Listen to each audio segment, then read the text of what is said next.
প্রিয় শিক্ষার্থীরা সবাই কেমন আছো? চাকরি পরীক্ষার সবচেয়ে গুরুত্বপূর্ণ একটা অঙ্ক, যে অঙ্কটা ক্যালকুলেটর ছাড়া সমাধান করা অসম্ভব প্রায়। আজকে আমি দেখ কিন্তু চাকরি পরীক্ষাতে আমাদের ক্যালকুলেটর ব্যবহার করতে দিবে না।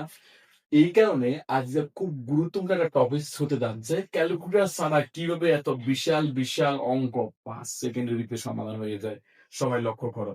দেখো, এই জন্য অঙ্কগুলি আসলে প্রথমে আমরা জোড়া তৈরি করব। বাম সাইড ডাইন সাইড থেকে জোড়া তৈরি করবো, এক জোড়া, দুই জোড়া, এক জোড়া, তিন জোড়া। তাহলে দেখো, প্রতি জোড়া থেকে আমরা একটা সংখ্যা নিব। এই জোড়া থেকে যদি আমরা একটা শূন্য, মানে প্রতি জোড়া শূন্য থেকে একটা শূন্য নিব। আমি আবারও বলছি, প্রতি জোড়া শূন্য থেকে একটা শূন্য নিব। তাহলে এখান থেকে একটা শূন্য নিলাম, এই জোড়া শূন্য থেকে একটা শূন্য নিলাম, আর এই জোড়াটার বর্গমূল 6 6 কত, 36। শেষ। সিম্পল। এইদিকে তাকাও, 0 দশমিক জোড়া তৈরি করবার না। 1 2 3 4, ডাইন দিক থেকে জোড়া তৈরি করতে হয়। এখন নিয়ম কি? প্রতি জোড়া থেকে একটা শূন্য। প্রতি জোড়া শূন্য থেকে একটা শূন্য নিব, প্রতি জোড়া শূন্য থেকে। আবার বলছি, প্রতি জোড়া শূন্য থেকে, প্রতি জোড়া সংখ্যা থেকে নয়, প্রতি জোড়া শূন্য থেকে। তাহলে এখান থেকে একটা শূন্য নিলাম, এখান থেকে একটা শূন্য নিলাম, এখান থেকে একটা শূন্য নিলাম, এই জোড়াতে 49-এর বর্গমূল 7 7 49। শেষ।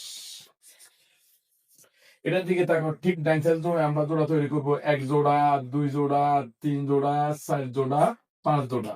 বিশাল একটা অঙ্ক। এখন এইটা জোড়াতে গেলে আমি আবার বলছি কিভাবে করতে হবে। প্রতি জোড়া শূন্য থেকে, প্রতি জোড়া শূন্য থেকে একটি শূন্য নিব।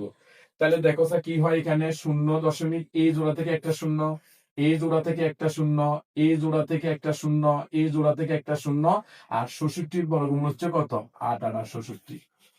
তাহলে প্রিয় বন্ধুরা, এই অঙ্কটার উত্তর কত হবে? সবাই কমেন্ট করিও, অবশ্যই জানাবে। সবাইকে ধন্যবাদ।